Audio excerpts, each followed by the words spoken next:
जय श्री राधे, जय श्री कृष्ण। आउनुहोस् आज पनि हामी स्वस्थानी व्रतको माघ महात्म्य लिएर उपस्थित भएका छौँ। सबैजनाले हातमा पुष्पाञ्जली लिएर पुष्पाञ्जली गरौँ। सुरुवातको पुष्पाञ्जली।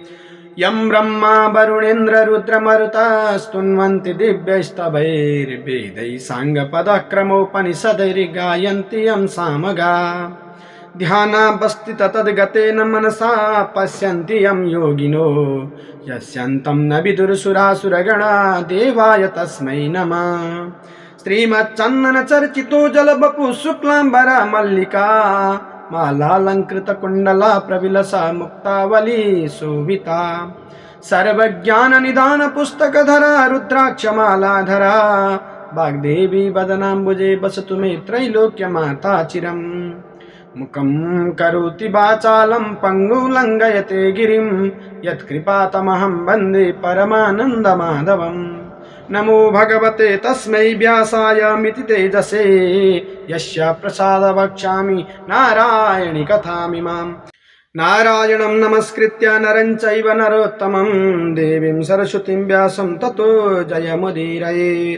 नमस्तेस्तु जगन्मातः स्वस्थानि सर्वमङ्गले तव प्रसाद देवेशी कथा पूर्णं भवेन् मम।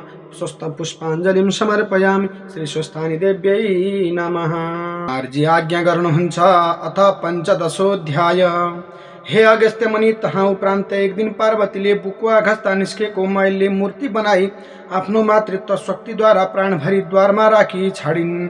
महादेव बाहिरबाट आएर भित्र जान लाग्दा त्यस मूर्तिले जान दिएनन् र क्रोधको बसमा आवेशमा आएर महादेवले त्यसको शिर छेदन गरी भित्र गए।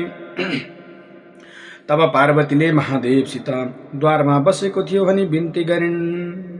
महादेवले त्यसको त शिर छेदन गरी आए भनी भन्नुभयो। पार्वतीले त्यो त मेरो पुत्र हो, किन शिर छेदन गर्नुभयो भनी अति करुणा गरी पुत्र भावले शोक गर्न लागिन्। त्यो देखि महादेवले हे पार्वती, मैले चाल पाइन त्यसो गरे जिउवाइदिन्छु, शोक नगर भनी बुझाई आफ्ना गणहरूलाई बोलाए। हे गणहरू हो, चारै दिशा गई जे फेला पर्छ त्यसको शिर काटी ल्याऊ भनी अराएर चन्द्रमाण सुम्पी पठाए। गणहरूले हवस् भनी चार दिशामा हेर्दै जाँदा धेरै बेरपछि मत्त हात्ती फेला पारेर श्री महादेवका आज्ञाले गणहरूले चन्द्रबाण प्रहार गरेर चन्द्रबाण गयो र हात्तीको घाँटीमा लागि शिर छेदन भयो। त्यो हात्ती सेतो पर्वत जस्तो अति उच्च थियो।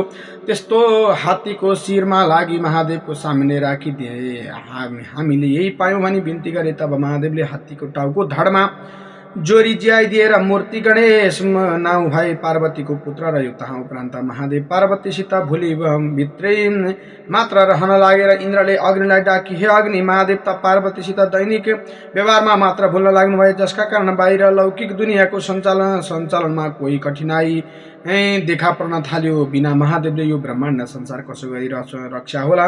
यस अर्थले तिमी गई महादेवलाई बाहिर ल्याउने काम गरे। यति इन्द्रले भनेको सुनि अग्निले हवस् भनी कैलाश पर्वतमा पुगी भित्र जान लाग्दा द्वारपालले जान दिएन र बाई स्वरूप भई सानो पालबाट भित्र पसी भिक्षुरूप भई महादेव पार्वती एकान्त गरिरहेका ठाउँमा गए। त्यस्ता तरहसँग आएका अग्निलाई महादेवले देखिएर क्रुद्ध भई भस्म गर्न लाग्दा जगन्माता पार्वतीलाई करुणा लागि, हे स्वामी, भिक्षा माग्न आएका भिक्षुकलाई नाश गर्नु छैन, नजानिकन आयो, केही लिजाओस् भने। तब महादेवले आफ्नो हातमा बिर्याली ला भनिदिए। अग्निले त्यो बिर्या पाई मुखमा हालिनिली बाहिर आए। महादेवले बिर्या निकाल्ने अग्निलाई गर्व रहेर अग्नि डराइयो, अनर्थ भयो भनी गङ्गाका तिरमा गई कुश वनमा उगेली त्यो बिर्या आगो बल्दा चाहिँ बलिरहेको थियो। सप्त ऋषिका 7 वटी पत्नीहरू गङ्गा स्नान गरी फर्कँदा त्यो देखेर कसले आगो बालेछ ताप्न जाउँ भने एउटीले भने अर्काले बालेको आगो ताप्नु ठिक छैन भनी गइन् र 6 वटी आगो तापी घर गए। ती आगो तापी जाने 6 वटी ऋषि पत्नीलाई गर्व रह्यो। ऋषिले चाल पाएर तिमीहरूलाई कसो गरी गर्व रह्यो भनी सोधपुछ गरे। ऋषि पत्नीहरूले केही उत्तर दिन सकेनन्। तब ऋषिहरू क्रुद्ध भए तिनीहरूलाई श्राप दिए। ऋषि पत्नीहरू गङ्गामा गई त्यो वीर्य उकेली आकाशमा गई षट्त्रिका तारा भइरहँदा भई त्यस वीर्यदेखि षड्मुख कुमार उत्पन्न भई र गङ्गाका पुत्र भई श्री महादेवका साथमा रहे। तहाँ पछि एक दिन गणेश कुमार बीचमा आफूमा ठुलो भन्ने भावना जागृत भयो। महसुस गरी महादेवले गणेश र कुमारलाई डाकी, हे गणेश, हे कुमार, तिमी दुवै भाइ गई सुमेरु पर्वतलाई परिक्रमा गरी आओ, जो अघि होला त्यसलाई वरदान दिउँलाई। श्री महादेवको आज्ञा सुनि कुमारले हस् भनी तत्कालै उठी मयूरमा सवार भई सुमेरु पर्वतमा परिक्रमा गर्न भनी गए कुमार गएको गणेशले देखि अब म कसो गरौँ भनी चित्त आकुल गरी आफ्नो वाहन मुसो भएका ठाउँमा गएर चिन्ताले आकुल भएका गणेशलाई मुसोले देख्यो र सोध्न लाग्यो, हे विनायक आज किन यस्तो अँध्यारो मुख गरी आउनुभयो भन्दा गणेशले सुमेरु परिक्रमा गरी आउनु भनी पिताजीले आज्ञा गरेका कुरा कुमार मजुरमा सवार भई सुमेरु परिक्रमा गर्न गएको वृत्तान्त सब कही। अब म कसो गरी त्यहाँ त्यस्तो लुम्रे म यस्तो पेट ठुलो सुण भारी भएको भुँडे त मलाई सवार गराई फुर्तीसित लैजान सक्दैनस्, अब कसो गर्ने हो भन्ने गणेशका वचन सुनि मुसो भन्छ, हे गणेश तपाईलाई म जुक्ति सिकाइदिन्छु सुन्नुहोस्। श्री महादेव पार्वती गंगा तीनजना बसेका ठाउँमा गई अञ्जुली बाँधी, हे पिता हे माता हे मेरा सुमेरु पनि तपाईँ, मेरा असुमेर पनि तपाईँ, सम्पूर्ण देवता पनि तपाईँ, 3 फेरा परिक्रमा गरी धन्यवाद गर्नुहोस्। सुमेरु भनेका तिनै हुन्, तपाईलाई वरदान होला भनी मुसोले भनेको सुनि गणेशले कुरा ठिक भनिस् भनी महादेव पार्वती गंगा 3 जना बसेका ठाउँमा गई अञ्जली बाँधी, हे पिता माता मेरा सुमेरु पनि तपाईँ, असुमेरु पनि तपाईँ, अरु सम्पूर्ण देवता पनि तपाईँ, 3 फेरा परिक्रमा गर्दा धन्यवाद गरी तब महादेव खुसी भई, हे बुद्धिमान गणेश तिमी धन्य रहेछौ, वरदान ल्याऊ, स्वर्ग मर्त्य पातल तिनै लोकमा कसैले केही काम गरे पनि पहिले तिम्रो पूजा गरून्, तिम्रो पूजा नगरी गरेको कार्य सिद्धि नहोस् भनी वरदान दिइस्। सुमेरु परिक्रमा गर्न गएका कुमार भने सधैँ दिन बित्दा पनि आइपुगेनन्। गंगाले महादेवसँग भनिन्, हे ईश्वर हजुरले गणेशलाई वरदान दिनुभयो तर मेरा पुत्र कुमार किन आइपुगेनन्। यति गंगाले भनेको वचन सुनि महादेवले आज्ञा गर्नुभयो, हे गंगा श्री स्वस्थानी परमेश्वरीको व्रत गर, तिम्रो पुत्र कुमार आइपुग्ला। यति महादेवको आज्ञा सुनि गंगाले हवस् भनी विधि सोधी पौष शुक्ल पूर्णिमाका दिनदेखि हात घोडाका नङ काटी स्नान गरी शुचि भई एक भक्त गरी एक चित्त गरी मेरा पुत्र कुमार चाँडो आइपुगोस् भनी नित्य मध्याह्न कालमा महादेवको पूजा गर्न लागिन्। महिना दिन भएर माघ शुक्ल पूर्णिमाका दिन 7800 रोटी, 7800 अक्षता, 7800 बेली पुष्प, 7800 जनै, 7800 पान कुड्का, 7800 कुड्का सुपारी, 7800 जात जातका फूल धूप दीप नैवेद्य सम्पूर्ण उपचार तयार गरी आरसीमा ओमकार लेखी श्री स्वस्थानी परमेश्वरीको पूजा गर्न लागिन्। सम्पूर्ण पूजा गरिसकी अर्घ दिए स्तुति गरी प्रसाद झिक्न लाग्दा श्री स्वस्थानी परमेश्वरीका व्रतका प्रभावले कुमार टुक्लुक्का आइपुगे। तब गंगाले धन्य श्री स्वस्थानी परमेश्वरी भनी आफ्ना पुत्रलाई प्रसाद आशिष दिइन् र कुमारले महादेवका छेउमा गई साष्टाङ्ग दण्डवत गरी, हे पिता मलाई वरदान दिनुहोस् भनी यति कुमारले भनेको सुनि महादेवले कुमार स्वर्ग मर्त्य पातल तिनै लोकमा कसैले केही कार्य गर्दा तिम्रो पूजा गरे सिद्धि होस्, तिम्रो पूजा नगरे सिद्धि नहोस् भनी वरदान दिए। यति कुमारले आज्ञा गरेको सुनि अगस्त्य मुनि बिन्ती गर्दछन्, हे स्कन्द कुमार तारकासुर दैत्यले कसको तपस्या गरेर वरदान पाई इन्द्रको अमरावती समेत लियो, फेरि कुन तरहसँग कसले मारिदियो र इन्द्रले फेरि रजाइ गरे त्यो सबै वृत्तान्त आज्ञा होस्। यति अगस्त्य मुनिका वचन सुनि कुमार आज्ञा गर्नुहुन्छ। कश्यप ऋषिका छोरा तारकासुर दैत्य दुग्ध प्रवासक नामक तीर्थमा स्नान गर्न जाँदा पेची मुनिले तपस्या गरिरहेको देखि तपस्या गर्नमा अति मन बुसुबा हुँदा तारकासुरले पेची मुनिसित सोध्यो, हे मुनीश्वर तपाईले तपस्या गरेको देखि मलाई पनि तपस्या गर्न साह्रै इच्छा भयो, कसो गरी तपस्या गर्ने हो भन्दा पेची मुनि भन्छन्, हे तारकासुर त तपस्या गर्ने भयो, यो दुग्ध नामक तीर्थमा सिरानमा हिमालय पर्वत छ, त्यहाँ गई ब्रह्माको तपस्या गर भनी उपदेश दिए। यति पेची मुनिका वचन सुनि तारकासुर दैत्य तपस्या गर्न हिमालय पर्वतमा गई महाकष्ट गरी 1000 वर्षसम्म ब्रह्माको तपस्या गर्यो र ब्रह्मा प्रसन्न भई, हे तारकासुर तेरा तपस्यादेखि म सन्तोष भई वरदान माग भनी आज्ञा भयो। तब तारकासुरले ब्रह्मालाई साष्टाङ्ग प्रणाम गरी, हे ईश्वर तँलाई सृष्टि गर्नु भएका 5 वर्ष नागेका प्राणी कसैले मलाई मार्न नसकुन्, जसले मेरो शिर भैमा गिराउला त्यसको पनि शिर फुटोस्, फेरि सम्पूर्ण देवतालाई जित्न सकुन् भनी माग्यो। ब्रह्माले तथास्तु भनी वरदान दिए।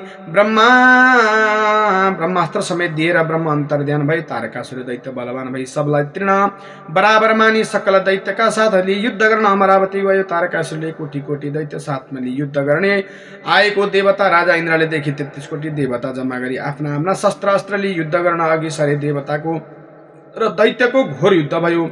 युद्ध हुँदा देवताहरूले तारकासुरका सेना कोटी कोटी नाश गरेको देखि तारकासुरले शुक्राचार्यसँग बिन्ती गरे, हे गुरु देवताले हाम्रा सेना दैत्य कोटी कोटी नाश गरिदिए, तपाईले उद्धार गर्नु पर्यो भनी बिन्ती गर्दा शुक्राचार्य आई सञ्जीवनी विद्या पढी जल सेचन गरिदिए। तब मरेका सकल दैत्य बाँची फेरि युद्ध गर्न अघि सरे। यस्ता तरसँग आफूले मारेका दैत्य फेरि शुक्राचार्यले बचाइदिएको इन्द्रले देखि क्रुद्ध भई एरावत हात्तीमा चढी वज्रले हानी अनेक तरसँग युद्ध गर्दा गर्दा 10,000 वर्षसम्म महाघोर युद्ध गरे। दुवैतर्फ कोटी कोटी सेना नाश भए। दैत्यहरू मर्ने बित्तिकै तुरन्तै शुक्राचार्यले बचाइदिने। देवताहरू भने मरेको मरे हुने हुँदा देवराज इन्द्र समेत सकल हार मानी तहाँदेखि भागी आफ्ना गुरु बृहस्पतिका समीप भई सकल वृत्तान्तकै यस्ता किसिमका इन्द्रका वचन सुनि बृहस्पतिले, हे महाराज, यो सङ्ग्राममा तिम्रो जित हुन सक्दैन, किनभने तारकासुर दैत्यले 10,000 वर्षसम्म बडा कष्टले तपस्या गर्दा ब्रह्म प्रसन्न भई मैले सृष्टि गरेकाले मार्न सक्ने छैनन् भनी वरदान दिएको छ। तसर्थ तिमीहरू महादेवका शरणमा जाऊ भनी भन्दा तहाँदेखि देवताहरू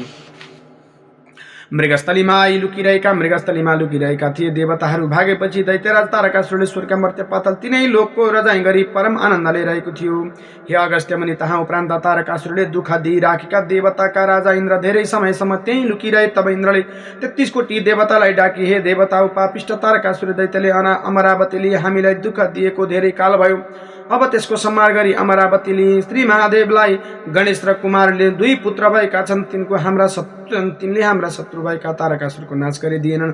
महादेवसँग बिन्ती गरौँ भनी 33 कोटी देवता समेत भई महादेवका छेउ गए। हे जगदीश्वर, पापिष्ट तारकासुर दैत्यले अमरावतीले हामीलाई दुःख दिएको धेरै काल भयो। अब त्यसको संहार गरी देवताको उद्धार गरी बक्सियोस् भनी बिन्ती गरे। यति इन्द्रादि देवताका वचन सुनि महादेव आज्ञा गर्नुहुन्छ, हे देवता हो, तारकासुर दैत्यलाई मैले मार्नु हुँदैन, मेरो पुत्र कुमारले मारिदिनन्। सम्पूर्ण देवता यक्ष गन्धर्व कुमारलाई सेनापतित्वलाई युद्ध गर्न जाऊ, म पनि आउँला। यति महादेवको आज्ञा सुनि इन्द्रले हवस् भनेर 33 कोटी देवता यक्ष गन्धर्व भूत प्रेत गणेश समेत भई कुमारलाई तारकासुर दैत्यसँग युद्ध गर्न जान पिनाक दिए। तर गणेशलाई भन्न बिर्से। तब गणेशले आफ्ना वाहन मुसोसँग गई भने, हे मुसो, मलाई वरदान दिएको आजै अन्यथा गरे। यति गणेशले आज्ञा गरेको सुनि, हे गणनाथ, अन्यथा गरेको होइन, तपाईँलाई भन्न बिर्सेको, म गई सम्झाइ आउँछु भनी प्रस्थान गरी सारिरहेको पिनाक धनको ताँदो काटी आयो। त्यो देखि इन्द्रादि देवताले विघ्न भयो भनी प्रस्थान भएन भन्न लागे। तब महादेवले विघ्न भएको होइन, गणेशलाई भन्न बिर्स्यौँ, गणेशलाई पनि लैजाऊ भनी आज्ञा गरेपछि गणेश समेत गई युद्ध गर्न अमरावतीमा गए। देवताको दैत्यको परस्पर युद्ध भयो। तारकासुर दैत्यले कुमारको रथका चेडी 1 योजन यानी 4 कोसपछि हटाइदियो। त्योदेखि कुमार क्रुद्ध भई तारकासुर दैत्यको रथ चेटी 4 योजन पछि हटाइदिए। तब तारकासुर क्रुद्ध भई खड्गले हान्यो। कुमारले आफूमाथि खड्ग आएको देखि धनु कानसम्म खिची तारकासुरको घाँटी ताकि चन्द्रमाण प्रहार गरे। तारकासुरको वध यस्तो समयमा हुन पुग्यो कि दिनभरि युद्ध हुँदा हुँदा दिनको सूर्य अस्ताई, रातका तारा नहुँदा तारकासुर दैत्यको शिर काटिदिए। त्योदेखि महादेव चाँडै गई तारकासुरको शिर भुइँमा पर्न नपाई पिचैमा समातिले गिड भुइँमा पर्यो। तारकासुर मरेको देखि दैत्यले 10 दिशामा भागी आफ्नो प्राणको रक्षा गरे। तहाँ उपरान्त श्री महादेव साँडैमा चढी इन्द्रादि देवता यक्ष गन्धर्व किन्नर भूत प्रेत पिशाच प्रथम गण सहित भई सम्पूर्ण देवताहरूले धन्य धन्य कुमार भनी गुण कीर्तन गरिएका कुमारलाई अघि लगाई कैलाश पर्वतमा जानुभयो। तहाँ उपरान्त बिन्ती गर्दछन्, हे जगदीश्वर, तपाईँका कृपाले शत्रु संहार गरी अमरावती हात मान्यौं। अब आज्ञा भई अमरावती जाँदा हूँ। यति इन्द्रका वचन सुनि महादेवले तिम्रो राज्य अकण्टक अटल होस् भनी विदा दिए र इन्द्र महादेवलाई साष्टाङ्ग प्रणाम गरी 33 कोटी देवता समेत भई अमरावतीमा गई आनन्दले राज्य गरिरहे। हे अगस्त्य मुनि, तारकासुर दैत्यलाई मारेको यो 15औं अध्याय जसले सुन्ला वा सुनौला पाठ गर्ला त्यसले हरिएको वस्तु प्राप्त गर्नेछ भने चोरिन लागेका क्रियाकलापहरूबाट बचाउन पनि सहयोग मिल्ने चाहिँ। ती स्कन्द पुराणे माघमात्मे कुमार अगस्त्य संवादे कुमार विजय इन्द्र राज्य लाभो नाम 15औं अध्याय। फेरि हामीले पुष्पाञ्जली गर्नेछौँ। सबैले पुष्पाञ्जली हातमा लिएर ध्यान गरौँ।